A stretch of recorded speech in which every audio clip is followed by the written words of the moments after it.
सोचिए, मकसद पेंशन जो कानून है सिंध गवर्नमेंट जेके असी वोट दई एवानन में पहुंचायो अॼु उहे अमेरिका यूरोप यूरोपी यूनियन जा कानून लागू करे जेकी चौथी दुनिया जे सिंचा माण्हू आहिनि जिते कॾहिं गाॾो थो हले उन्हनि जी औलाद के उस्तादनि के मुलाज़िमनि के ख़तम करणा चाहिनि जिते 68.5% पेंशन हुई अॼु असां सीनियर उस्ताद जेके 37 साल सर्विस करे चुका आहियूं अॼु असांखे 26 साल पेंशन ते रिटायर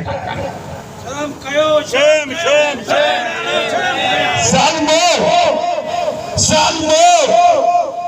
यज़ीदो तव्हांजी औलाद सुठी तव्हां सुठा तव्हांखे पेट में सूर पए अमेरिका में इलाज कयो असांजो ॿार बीमार थी वञे बिना इलाज जे अस्पताल में मरी वञे असां न इलाज कराए था सघूं न ॿार खे तालीम ॾेई था सघूं इहा उमेद आहे इहा उमंग आहे त रिटायर थियण खां पोइ धीउ जी शादी कराईंदासीं पुट जी शादी कराईंदासीं घर उठाराईंदासीं पर तव्हां सिंध जे हर हिकु घर खे दुख बदाली में मार था चाहियो तव्हां सॼण तॾहिं हुजो राग तॾहिं गायो तव्हां असेंबली में वेही करे असांजे लाइ आवाज़ उठारियो पर तव्हां वटि को कानून न आहे तव्हां सिंध जे अवाम खे मदरूस कंदा चाहियो तव्हां आईए में बि जांडो कराओ तव्हां अमेरिका जांडो कराओ तव्हां अंग्रेज़ जांडो कराओ तव्हां उन्हनि जो कानून खणी आया आहियो किथे आहे असेंबली किथे आहे पार्लियामेंट किथे आहे क़ौमी असेंबली किथे आहे सेनेट किथे आहे हाई कोर्ट किथे आहे सुप्रीम कोर्ट सब खामोश मुलाज़िमनि जे लाइ मौत जे लाइ नोटिफिकेशन खणंदे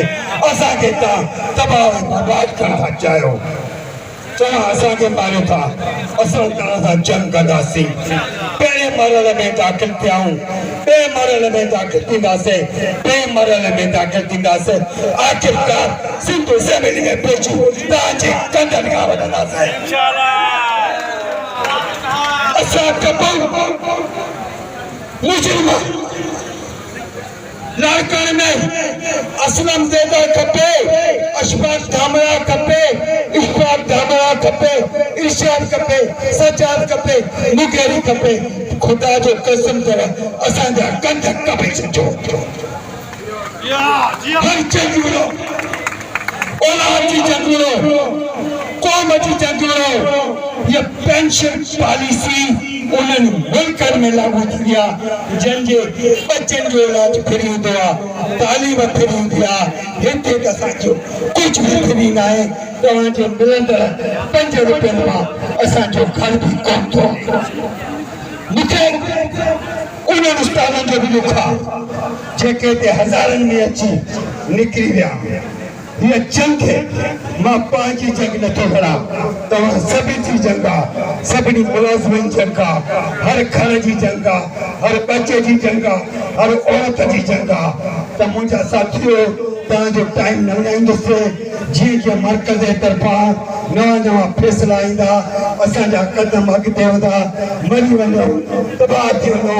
बुख बदालीअ में गोलियुनि जो खाध थी वञो असांजी अखियुनि ते असांजी सिंध अमा जी रहंदड़ उस्तादनि वकीलनि जजनि पुलिस वारनि हर डिपार्टमेंट जी जंग